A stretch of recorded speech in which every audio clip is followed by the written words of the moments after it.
You're recording. All righty.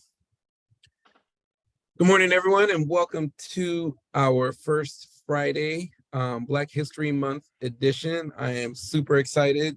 Every time Black History Month rolls around, I tell folks, I'm Black 365 days a year, but during Black History Month, I'm blickety, blickety, blickety Black. I love it. And I love, all the stuff that our kids are learning about, that, they wouldn't normally learn. And I love having our first Friday Black History Month edition. I'm going to talk about our presenters today. First, I want to introduce Dr. Ruha Benjamin. She is a professor of African American Studies at Princeton University. She is the founding director of the Ida B. Wells Data Lab, the author of 3 books, including Viral Justice, a Spelman alumna, and an all-around good person. Please welcome Dr. Ruha Benjamin.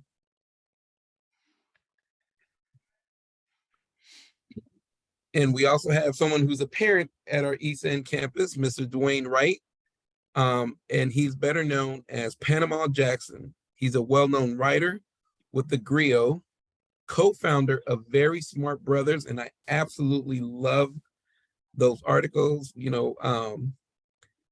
I don't think you guys doing. Are you guys not doing Very Smart Brothers anymore? No, we've moved on. It Moved is official on, but Black history. yes. He's the co-host of Black Books Matter book club at Mahogany Books in the historic Anacostia neighborhood of Washington, D.C. He is a Morehouse man and an all-around good person. Welcome, Panama Jackson. This is exciting. Thank you. So once again, this is being recorded. So if you don't, if you want to just keep your camera off, that's fine. And let's take it away. All right. Thank you so much. Thanks for having me. I am thrilled to spend a little under an hour with you this morning, or however long y'all are willing to go. I'm going to offer some opening reflections tied to this book, Viral Justice, and then I'm looking forward to being in conversation with my Morehouse brother, Panama. So you see here a quote by Octavia E. Butler. We're going to circle back around to her, but her work is really a touchstone for me. This quote in particular, all that you touch, you change, all that you change, changes you, is really the heartbeat of this project. And you'll see the first thing when you open the book, it's the epigraph. So I just want you to keep that in mind as we move along the conversation this morning. I'd like to call some people into the Zoom room, starting with Sonia Sanchez. I say, where is your fire? I say, where is your fire? You got to find it and pass it on. You got to find it and pass it on. From you to me, from me to her, from him to from her to him, from the father to the son, to the brother to the sister, from the daughter to the mother, from the mother to the child. Where is your fire? I say, where is your fire? Can't you smell it coming out of our past? The fire of living, not dying, the fire of loving, not killing. Where is our beautiful fire that gave light to the world? Walking, singing, building, laughing, learning, loving, teaching, being. Here is my hand. Catch the fire and live, live, live, live, live. That's Catch the Fire by Sonia Sanchez. Let's also invite Nikki Giovanni into the room. She asked me to kill the spider. Instead, I got the most peaceful weapons I can find. I take a cup and a napkin. I catch the spider. Sorry, I hear a little static. I think someone is unmuted. So I'm just going to ask everyone to mute. I take a cup and a napkin. I catch the spider, put it outside, allow it to walk away. If I am ever caught in the wrong place at the wrong time, just being alive, not bothering anyone, I hope I am greeted with the same kind of mercy. That's Mercy by Nikki Giovanni. Lastly, let's call Ursula Rucker into the room. On this day, there will be no talk of war or politic or disaster or death. Love is alive today. So we will speak only of love. There will be only love on tongue and lip and in heart and thought. And it won't be that Hollywood type of love. No, not dime store novel love, and certainly not mainstream music love. Love, love, love. Love that has been worked on like gardens and term papers. Love that has been nurtured like children, and well, like children, love that falls, crashes, even burns, but dusts off, fixes up, and rises more brilliant than before. Phoenix love, yeah, Phoenix love. So let us speak only of love, healing love, no herbal over-the-counter love, real healing love, like God's love, like mother's love, lover's love, like best friend love, and change the world love, human love, humans love, love soft, love hard, but just love. Enjoy this new garden, work on it together, and it will be perennial, it will grow. Year to year, it will be beautiful, it will win blue ribbons and everything. Folks will come from far and wide just to see it and wish they had this kind of garden, this kind of love. That's Love by Ursula Rucker. So I start with poetry to remind us that creating a just world requires more than new policies and laws, which it does, but a new poetics, by which I mean creative care and attention to how we treat and value one another.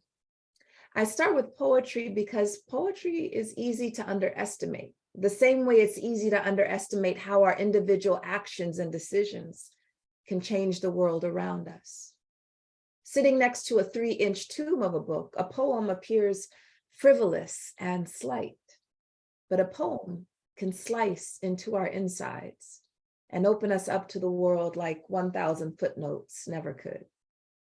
So if this pandemic has taught us anything, it's that something almost undetectable can be deadly, and that we can transmit it without even knowing. So doesn't this imply that small things, seemingly minor actions, decisions, habits could change the world around us, tipping the scales towards justice, affirming life, fostering well-being, invigorating society? So this attention to seemingly small actions is what I think of as viral justice, because of how this virus is teaching me to respect the microscopic. The point is, we can't wait for top-down change or those who monopolize power and resources to save us. We have to start right in our own backyards, or front yards for that matter, remembering that grassroots can literally mean working in the grass. So this is what the sidewalks look like in front of my grandma's house where I grew up in Los Angeles. These grassy patches running alongside between the sidewalk and the street are called parkways, which sounds very lofty. But now, some of these dry patches look like this, overflowing with edible gardens.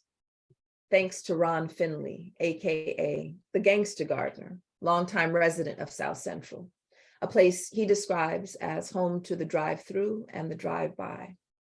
But Finley is changing that, one plot at a time. In 2010, he grew frustrated with how residential segregation had made it hard to purchase affordable fresh vegetables in the neighborhood. So he decided to plant food in the parkway between the sidewalk and the street.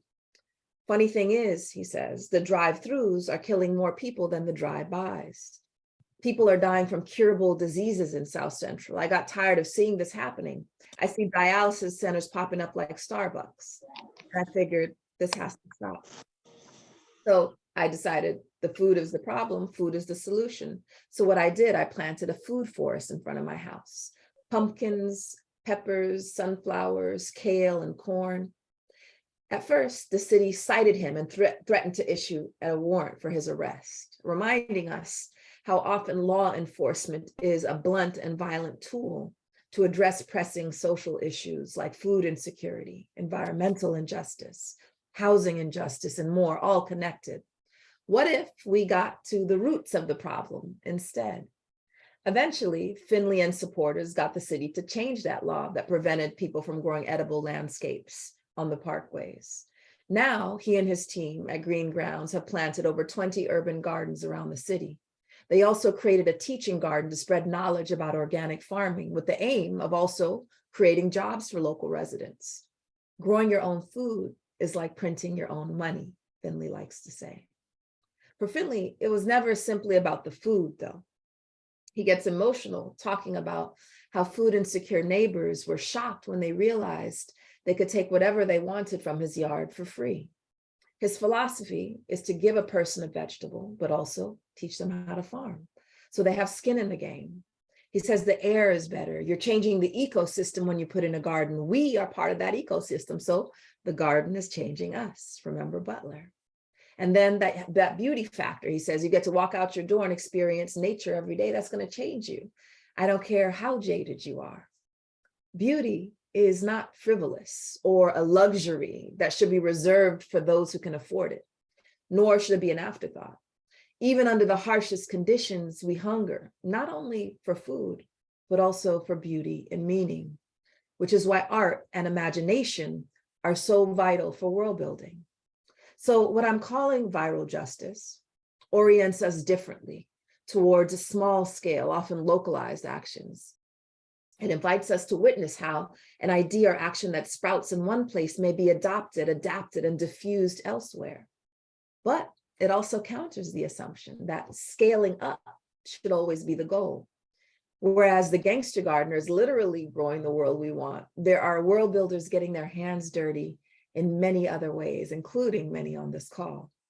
In the context of schools and healthcare, viral justice looks like medical students fed up with the apathy of their institutions. So instead of waiting for top-down change, they formed White Coats for Black Lives, staging die-ins to honor victims of police violence and demonstrating a commitment to dismantling the systems that led to their deaths. The actions of these students raised an important question to the institution of medicine. Are medical professionals responsible for combating racism? For these students who found themselves committed to a profession that has vowed to support the well-being of all patients and has consistently broken that promise, the answer was an emphatic yes. And one of the things I love most about what they do is White Coats for Black Lives issues annual report cards grading medical schools around the country on whether or not they are moving beyond lip service to diversity, equity, inclusion, and really investing in new policies and practices instead of feel-good platitudes. As a world-building rubric, viral justice is forward-looking and inventive, asking, what if? While stubbornly invested in the here and now, demanding, why wait? What if we can architect a radically different existence? Why wait for these brutal death-making structures to completely collapse before we start truly living? The lens of viral justice encourages us to amplify, like a microscope would, seemingly small efforts and entice us to spread them. In the midst of multiple ongoing calamities, this work of crafting more caring social relations isn't charity work, work to be done on behalf of others. Falling from a burning building, I might hit the ground first, but you won't be far behind. So we don't need allies. We need everyone to smell the smoke. Again, it might be tempting to dismiss these efforts as small, fleeting, inconsequential, as we're still taught to only appreciate that which is big and grand, official and codified.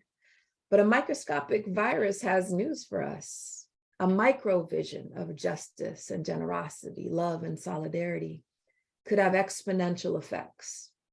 So one of the last examples I'm going to share, or the last example I'm going to share for now, takes us back to the city of angels or the city of angelic troublemakers, where we find residents planting protest signs instead of vegetables, uprooting and seeding, plotting and tilling a world where people can remain rooted in the neighborhoods where they've lived for decades, rather than be displaced by developers and universities. So over the winter holidays, just a month ago, when I was visiting family in Los Angeles, I guess the algorithms knew where I was because this popped up in my feed on Instagram. Help LA tenants own their own apartments. A few clicks and I realized not only were the apartments in question 10 minutes from where I was staying at the time, 15 minutes from my childhood home, 2 minutes from the Los Angeles Baha'i Center, which I frequented since I was a kid, but that the tenants were in danger of being evicted by my former employer, Boston University. That is, BU in Boston now owned an apartment complex in Los Angeles because a wealthy alumni donor, Frederick Pardee, gifted the property to the university upon his death last year. And if BU sold these buildings to developers, the current tenants would be sure to be displaced by higher rents or evictions. As soon as I realized this connection to the neighborhood and to the university where I had worked for 4 years, I DM'd this account, Corbett Tenants, and that was January 3rd. And the next day I spoke with the lead organizer, Jose Lopez, who lived with his 94-year-old father, pictured here in one of the apartments. Jose explained the situation, that although one of the buildings had already been sold, they were working quickly through a community land trust to buy the property from BU so it could be tenant owned. But the university at that point had not responded. So the tenants organized a press conference the day after Christmas and got some local media coverage. On social media, they profiled residents like the Araya family, pictured here, putting faces to the story. And it worked, garnering attention, which they then directed towards action. They encouraged supporters to write to BU's president, President Brown, and other administration to accept the tenants' offer. They also called on Mayor Karen Bass and other city officials to put pressure on the university. So over the course of 1 week, 800 or more letters poured into the university from residents in LA, from faculty, from students, alumni, and other concerned citizens. And many more kept up the pressure on social media. There were student groups at BU, like the Democratic Socialists and the College Democrats, that also organized a letter campaign calling on the university to accept the tenants' offer. And eventually they did, sort of. The university agreed to sell 3 of the 4 buildings to the community land trusts, which many on social media initially celebrated as a win. But that would still leave over 40 people still threatened with eviction if the sale of that 4th building went through. The tenants gave BU a 75% grade, demanding no tenant left behind. They kept up the pressure, writing, calling, reaching out to supporters, gathering in their front yards, making posters, hosting potlucks, refusing to settle for a partial win. They kept on plotting. And I'm happy to share that on January 10th, 2023, the residents of the Corbett Street apartments announced that the university would not be selling that 4th building and that the entire apartment complex would be tenant owned. So that is viral justice at work. And as the tenants posted, we hope this victory sets a precedent for our city, for the country, so that every person has a stable, livable, affordable home. This is the world we want. So at the end of the day, as I said, I'm a student of the late, great Octavia E. Butler, writer and builder of speculative worlds. To the question, what is there to do?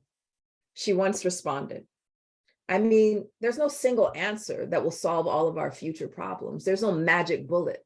Instead, there are thousands of answers, at least. You can be one of them if you choose to be. We can be one of them if we choose. Vectors of justice, spreaders of joy, transforming our world so that everyone has the chance to thrive. We can all get our hands dirty, if not in the actual dirt, like the gangster gardener, like my brother Kareem here, in many other ways. We each have to figure out what our plot is, whether digging deep or sowing seeds far and wide. Plotting is about questioning the scripts we've been handed and scheming with others, plotting for the collective good of all. With that, I'm going to stop sharing my screen and I'm going to turn things over to Panama. And if you have comments or questions, we'll keep an eye on the chat and draw them into the conversation. Thanks so much for your attention. Well, good morning. That's a great introduction to your book. Let me start as somebody who read the whole thing, was fascinated by it. Just last night, recommended it to several people, and intend to add it to a book club to my book club reading list. I have to say that as an introduction, that like perfectly encapsulated your book Awesome. Thank you. and caused some issues for me with one of the questions I was going to ask. So I'm going to have to now, but it opened up some other ideas and Yeah. questions that I think using COVID as kind of a starting point for the viral justice idea is really good, because I think COVID brought out the best and worst of us True. just as human beings, and continues to do so even to this day, probably. True. So I'm going to ask a kind of a big question using the title of your book, which is Viral Justice: How We Grow the World We Want. Yeah. You know, your book, and you speak of kind of hope, what you can do, how you can get to the end and get the solutions you're looking for through a bunch of individual actions. Your Yeah. book also, though, demonstrates how many people and obstacles and companies and how the world and the weather and everything stands in the way Yeah. of getting there. Yeah. And, you know, we're all parents of children in school, and we all have this optimistic idea of growing the world we want. Yeah.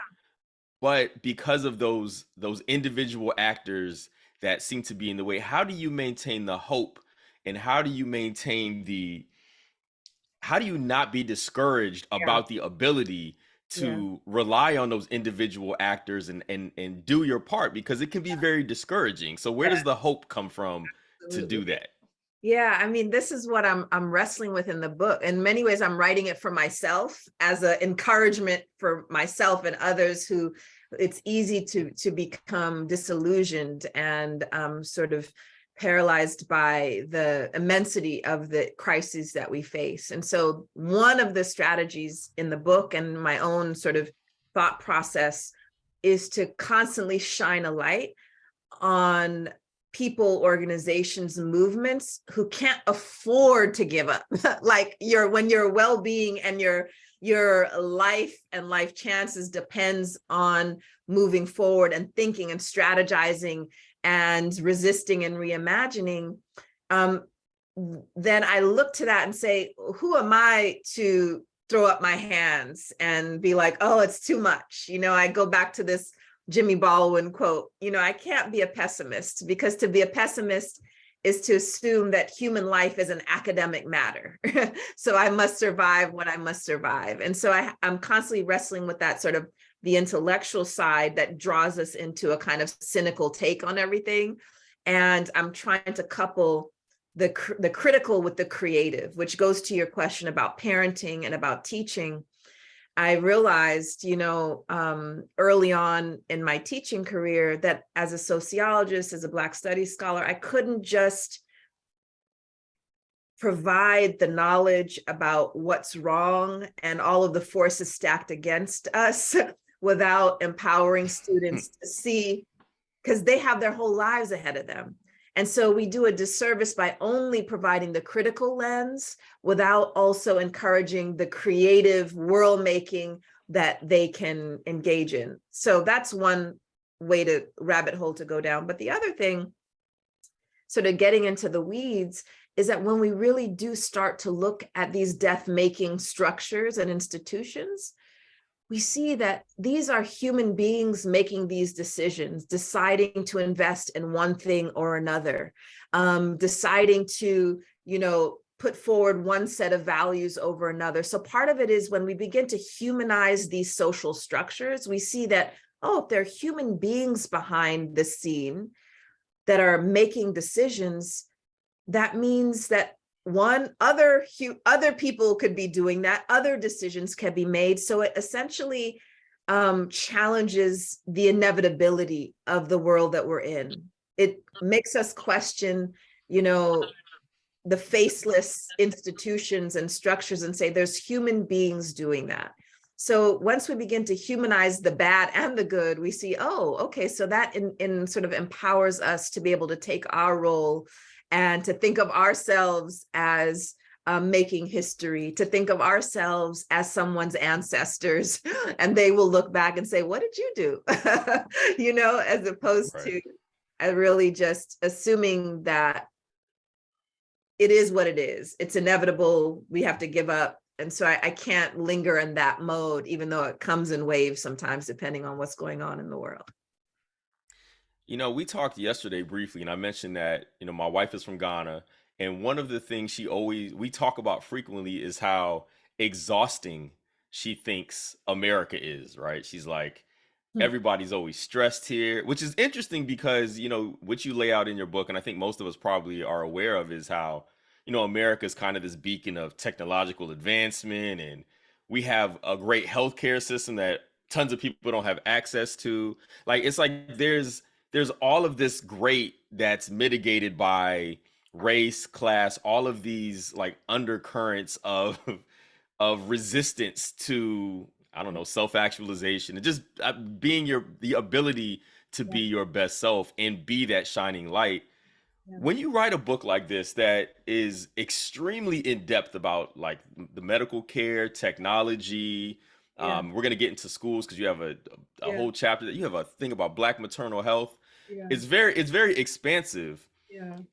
And I asked about hope previously, but like the exhaustion factor of this, like when you're a parent too, so you want the world, you want your kids to have this great Yeah. space. When you're writing this, does it drain you to think about all of this, even if you have to optimistically, as James Baldwin liked to focus on, this is his country too, so he has to be optimistic about it. Exactly. Like, is it draining to write this with this idea of hope behind it? Like, you still have to present what's happened. Yeah. And I would love if you could kind of speak to that you said not to call it the Baltimore lead experiment thing, but like the was it KKI, the company that should be held accountable. But it's like these things are happening, and it's like it's truth telling, but truth telling with an eye towards it can get better, and you have to stay optimistic about it. Can you speak a bit to that? I think I would not be as energized and hopeful if I couldn't write and teach about it. Like if I just had to experience it and bear witness to it. And so for me, the writing, the teaching, it's the way that I metabolize my anger and my grief. It's like I use it as fuel. And I think we all need something like that to be able to take, as opposed to, your wife saying, yes, it's when you just are observing it. I think that is it gets under our skin, it gets into our bloodstream. It's the cause of high stress. It's a cause of chronic illness when we're just absorbing this hostile environment. And so rather than just absorbing, we all have to find a way to metabolize it and you let it fuel the kind of changes that we want to make. And those changes in my mind take two forms. One is uprooting the things that are harming us and others. And one is seeding. And so that goes back to the critical and the creative. More people are becoming aware of what we don't want and can name that and can see it. And the discourse, let's say, is focused on that. And what I'm inviting us to do with this book is to say, yeah, we need a sober diagnosis of what is killing us. But imagine going to an actual physician and you're told what's ailing you. And then they say, but there's nothing we can do. To me, that in some ways, a lot of sort of intellectual output is only the prescription. And there's no sense of, okay, so what do we do next? How do we begin to, both dismantle and build at the same time? And so I think the invitation to find our plot is to say, figure out what is angering you, what is causing grief. Look around and see others that are also experiencing that, and link arms and figure out how to get involved. And this is preaching to the choir with this particular Zoom conversation, I'm sure, but that is kind of the soapbox I'm on with this project, for young people and for all of the different audiences I've got to speak with. It's about bearing witness, but also like getting your hands dirty, figuring out how you are going to get involved. And the idea is that because the crises that we face are coming at us from all of these different directions, it can be very overwhelming, top down, sideways, bottom up, through the culture, through the media, through the technology, through the healthcare, through the education. Like all of these are fronts where people can get involved depending on what your passion is, what your plot is. And so it's a way to, in some ways, honor all of the different contributions and not see activism as a single prototype, a one kind of model of how we do this. You know, I can appreciate what you're saying about having the ability to write and teach about these things, because I think I do take for granted that as somebody who has a platform and an audience, Yes. I get to have a lot of these conversations in Yes. real time. Like I Exactly. can get my thoughts out and then go back and forth with people about them and work through these things. So I have an outlet and Yes. like a Not just natural, simmering in, yeah. killing There's your an lip. information loop that happens. So I get the opportunity to really to share there, where I guess some people, you just got to live in the frustration and be upset all the time. No, And that doesn't help anybody. no. You know, one thing I find interesting about this book is that it's actually kind of funny now that I think about it. Like, you have a chapter called Lies, which largely starts about education. And it's like, you know, you're talking about a personal story about not being called on in class in LA and the idea of South spirit Carolina. murder. That experience was in South Carolina. Yeah. Oh, I'm sorry, South Carolina. Yeah, I apologize, that's South okay, Carolina. It's a lot of Souths in your book. I The South know. everything, right? The South Pacific, South Always everywhere. the South. And you know, it's funny because I listened to this and I never had that personal experience, but I also realized I was tracked at some point. Like I was definitely tracked up. Like I was in all the talented, the gifted classes. You know, I was one of 3 Black students in my entire high school that was in any AP class, right? Like, and I was in all of them. And we was just, and the 3 of us all live in DC now, actually. We all went to school together, all that kind of stuff. So I guess their tracking worked, It did. or that tracking worked. Yep. But it's like, as you go into education, then you like, I'm going to dismantle the entire idea of meritocracy, right? Like it's a sham. Well, this is a school. We're talking to a school where the idea of a meritocracy kind of has to live, because you have to believe if you work hard, you can achieve, right? So can you talk a bit about the idea of spirit murder, which is, I think, a term that I think most of us are probably familiar with, even if we're not with the actual term. We're familiar with the idea of it. And like in a school setting, in a school community, if meritocracy is maybe somewhat of, I don't want to call it a scam. I don't want to say that. We can't say this to a bunch of teachers, right? Yeah, scamish. Scamish. If that's what it is, like, how do we get around that kind of thing? How does viral justice address that? Yeah. In order to ensure that the kids who are in school who are doing, we believe the children are our future, right? Teach them well and let them lead the way. Like, how do we allow that to happen? Yes. In the face of the meritocratic scam, so to speak. No, it's funny because it's another project I'm working on takes this story of gifted and talented, because similar sort of program in South Carolina that I experienced, and really calls into question the tokenization of a handful of exceptional Black and brown students, and the larger structure stays intact. So Right. calling into question that whole model of 2 schools, a school within a school kind of thing, right? Like you. So I am thinking and writing about that and addressing, like, okay, what do we do? And kind of applying a viral justice lens. And there are efforts underway, a detracking movement that is underway in certain locales that's calling into question, a lot of the things that we take for granted and naturalize and think about, how we continue to have segregation by other means. We call it other things within these structures, whether it's in the way that disability leads to, higher rates of incarceration. I talk about particular stories about the lead issue, when students are exposed to lead and then they're trapped in school and then have, higher contact with law enforcement. So there's all kinds of connections where our schools are tied into this wider structure and can either continue to be engines of inequality or can become laboratories of democracy. If we can think about the school as a way to incubate the world that we want in the future, I think we have to start seeding the particular practices and values that we want more of in the world at large. We can see our classrooms, our school buildings as places to begin seeding that, experimenting with that, rather than just having the schools reflect the larger inequalities and fault lines, and sprinkle in a few tokens. So the answer is that we look at the very practices that we take for granted, the business as usual. So much of what Viral Justice is saying is look at the small print. And so, I talk about this in the context of city budgets.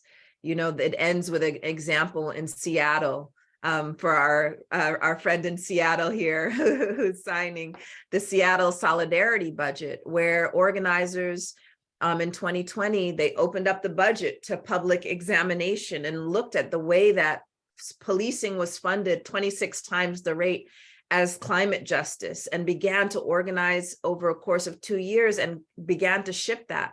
And one of the things that I really appreciate is that they say a budget, and we could think about a city budget, but we could also talk about a school budget. A budget is more than a budget. It's a moral document that tells us who and what we value. And so it might be that we look at where are the funds going? What students are receiving more attention, more care, more resources? How does that reflect racial, class, gender hierarchies? And so rather than, as many of our institutions, including mine do, invoke the platitudes and the values on the websites and in the marketing, let's look at the nitty gritty, at how it's holding this institution together, and ask ourselves those hard questions about how, let's say, tracking, or let's say the way that arts are funded, or let's look at the way that, physical activity is approached, or as I showed in the last picture, the way that community gardening can be incorporated into the curriculum. All of these, for me, are sites of being able to shift what and who we value. And I think that's part of seeding the larger changes that we want to see in the future. Yeah, I'll go ahead and give a quick shout out to Stokes as a school for that. Because, one thing I will say, my wife and I talk about this all the time, is like the community aspect of this school here. I can speak to East End specifically because that's where my children attend school. Yeah. Like the community feels like the strongest part of this, like the biggest draw. Like I feel like I'm a part of a group of people who genuinely want the best for the kids, and that comes from the top down, from the Exactly. administrator, from the school. Funny enough, just the other day, apparently, and I see Kareem is here. I guess my son ran out of the building really quickly, like he started running towards the street, and apparently he took off running after my kid. And I'm like, you know what? I can appreciate that. Like that lets me know that my kid is gonna be all right. Now he was running towards my wife, towards my mom. I mean, towards his mother. Yes. But Mr. Cream didn't know that. So you know what? He's just like immediately. I can appreciate that. I feel like I get that same type of interaction from everybody. And I feel like that's like viral justice at its core. Like the individual nature of everybody involved with the kids is actually helping to ensure that we all got the education part is going to come, because these are all kids who are going to have an opportunity to learn. But the nurturing, the active part of just ensuring that they get to be good people, and they get to have an opportunity to be positive actors in the world is present. So, shouts out to I wasn't paid for that, by the way. That was all my own. That was all on my own. I don't know how to respond to that. But yeah, and I mean, it links back to Bobby's intro of us, which is that it ended with being good people. Like all the other accolades, what does any of that mean if you, at the end of the day, your character is not intact? And and so even in that little intro, the emphasis there on that, it's a signal about what we collectively value. And I think modeling that as a community, modeling that for our students is a reminder in all of the little ways, is that we don't just care about your grades. We don't care what college you get into. I mean, we care, but that we need to put that in place. That excellence and that kind of intellectual prowess has to be balanced with the character and, the community and the care for the wider, issues that we're talking about. So those three values, I think, is social justice. What is it? Community service and academic excellence, right? And so I think really thinking about, in most places, that if we think of those as pillars, one is very high and the others are like stubs. And here it's about having those pillars be, as strong in all of our young people. Yeah. Can you talk a bit about, like you open up, I think it's in the first chapter, talking about weathering. Maybe it's in the intro. I can't remember exactly. But you talk about this idea of the weather being kind of all encompassing, like it's everything, it's everywhere. You know, when I think of the weather, I think of how freezing it is outside in DC right now, and just like the cold weather. But you Yeah. know, in metaphorically speaking, that impacts everything. If it's cold, well, I don't really want to go outside. I'm going to do less things. So everything is interconnected. Mhm. And the way that you use it in the book, and I think it was a concept built from another sociologist, or you know, it's like everything is interconnected, and what happens here, impacts there. You know, even how you mentioned, like with the lead abate. I mean, the lead abatement story in Baltimore, how that impacts, you know, education and police interactions. I mean, Freddie Gray was a part of that story, right? He was one of the plaintiffs in a Yeah. case against Baltimore, and then he ends up dying at the hands of the police, you know, years later. You know, it's just, so can you talk a bit about weathering, like the concept you have of weathering in the book? Absolutely. So it's a public health concept developed by Arlene Geronimus. Actually, she started developing it when she was a student here at Princeton in the 80s. And she was looking at the way that our environment, the world that we have to walk through, gets under our skin. And we can think of it as like the stressors and oppressors that impact us, our stress, our well-being, our emotional health, and how that has a real physical toll. And so it's a way of naming how our insides are connected to our outsides. It has implications for any kind of health issue, where we don't just look at the individual alone, but we look at the environment that they have to go through. But then my invitation for us in the book is to, one, recognize the hostile environments that many people have to navigate, but then really ask ourselves, so how are we still here? How are we still here? And in terms of specifically oppressed people that over hundreds of years have navigated these hostile environments, what resources have we developed? What forms of care and kinship have we used to buffer ourselves from these environments? So for me to name it, we can start to learn from it and grow those at the same time that we want to dismantle those hostile environments and challenge them. We want to acknowledge that we have resources, that we're not starting with nothing, and otherwise we would be completely exposed to them. And so in part of the book is me figuring out what has shielded me, what has protected me, what community ethics, what forms of care, in what institutions. And so by doing that and bringing my own personal experience and thinking through what has really buffered me over time, I'm inviting everyone to think about either what exists in your life that is a source of solace and care and protection, or what would you want and how do we grow that as a collective? Again, it goes back to that point that I don't want to just offer you the diagnosis and say, there's this thing called weathering that's happening, and be like, that's it, it's there, and be like, well, okay, that's part of it, but we have to ask ourselves, how are we still here when we have, undergone, storm after storm after storm? And so that's part of the conversation in that chapter. Yeah. All right, I'm going to open it up to questions. If anybody has a question, please feel free to put it in the chat, and we'll make sure to get to. Let me look to see if there's any in here thus far. No, none yet. That's okay. But if anybody has any questions, please feel free to put them in the chat, and we definitely have time for some questions. I'm going to ask you, while we're waiting for questions to come in, let me ask you this. Obviously your book is a huge takeaway in general, right? Like viral justice, growing the world we want. And like you have all of these, you explain what some of the issues are, but you also provide, a way to look at it positively, even though I started out wondering like how in the world you mentally make it through all that stuff. Yeah. Like, what is the main takeaway you would want everybody who reads this book to walk away with? And here's a fun exercise for that. Like, if I'm trying to explain this to my kids, like how to help them understand the concepts here, like what's a good way to explain that to them that you think lands? Yes. So I'm a kind of visual learner. So I'm always either describing images or using images in my pedagogy and in my work. So depending on the age of the child, I would want them to think about One, the takeaway first to your question is that we all have power and agency. Power does not reside out there. Although there are many people and institutions that monopolize power and resources, the first point is that we all have power.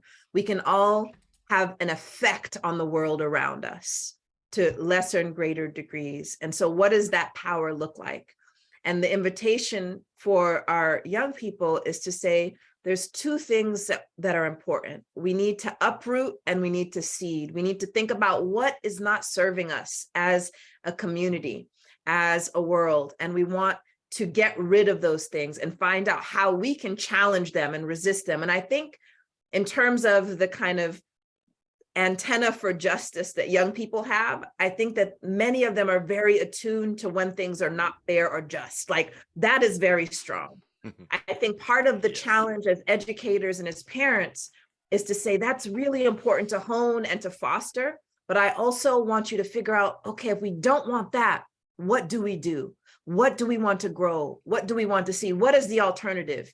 If, let's say, tracking is not, we don't think it's just, let's go back to education. How would we want to structure our schools? How do we begin to call in our teachers and our parents to think through a model of education that mirrors the world that we want?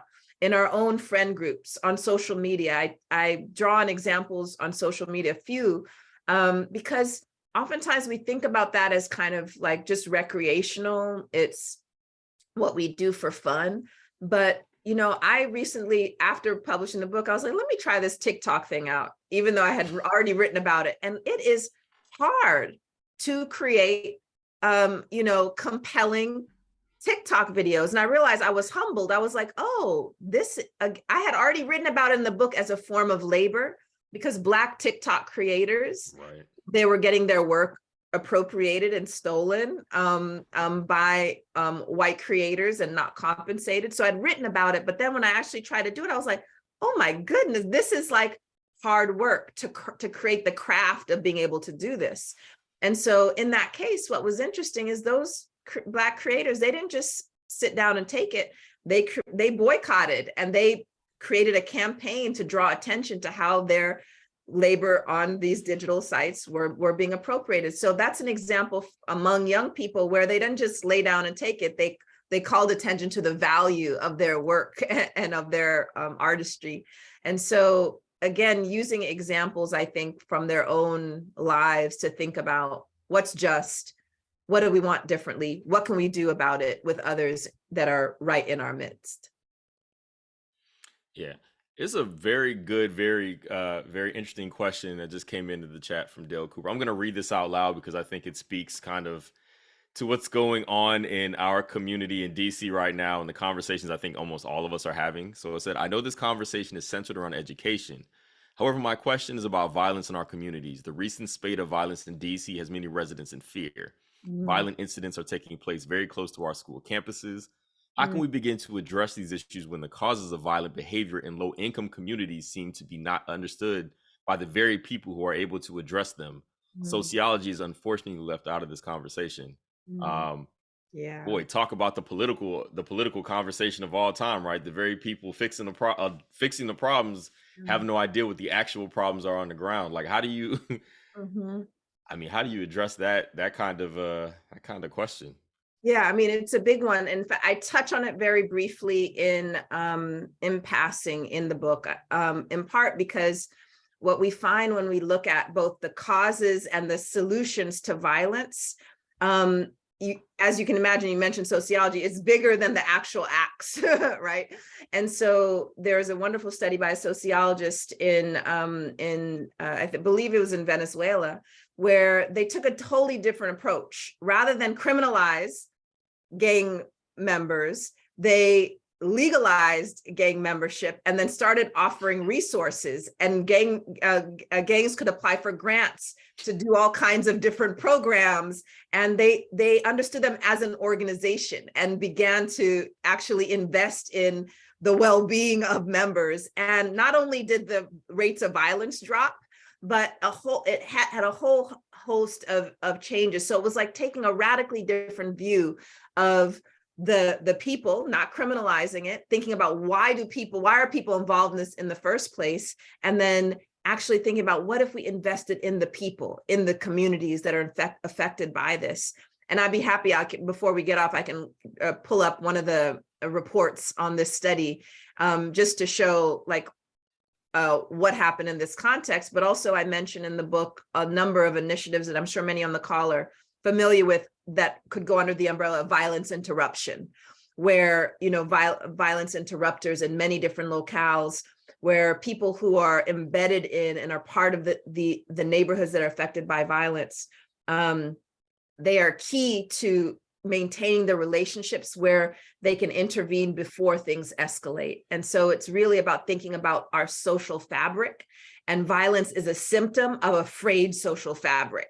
And so rather than try to just treat the symptom of the violence, what if we strengthen the social fabric? And that's what violence interrupters are doing all around the country, that we can learn from and grow as one set of interventions related to this.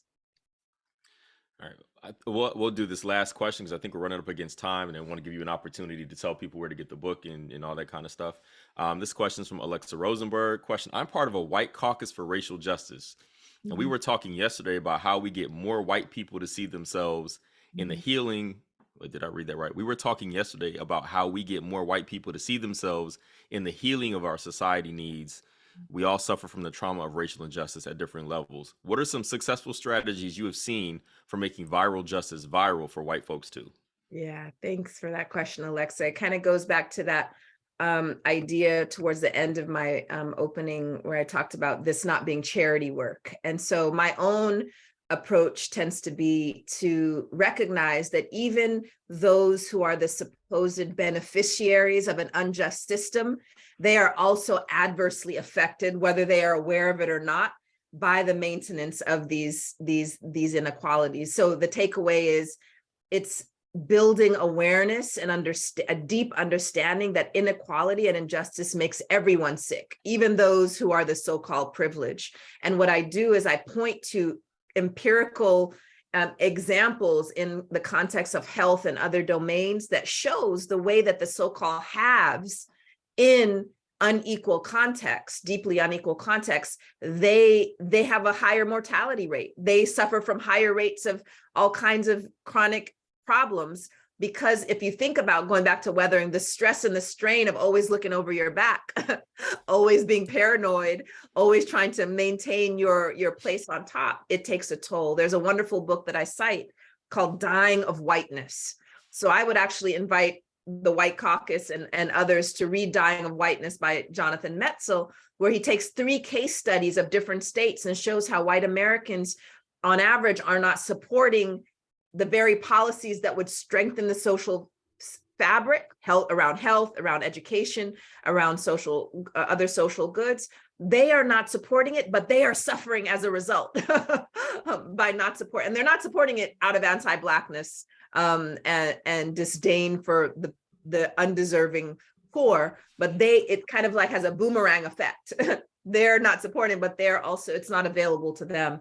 So I would suggest Dying of Whiteness as a way to essentially underscore the point that you should care about these issues out of selfishness, because your own humanity and well-being is tied to the reimagining and reconstruction of society, not because you're doing it for these other people.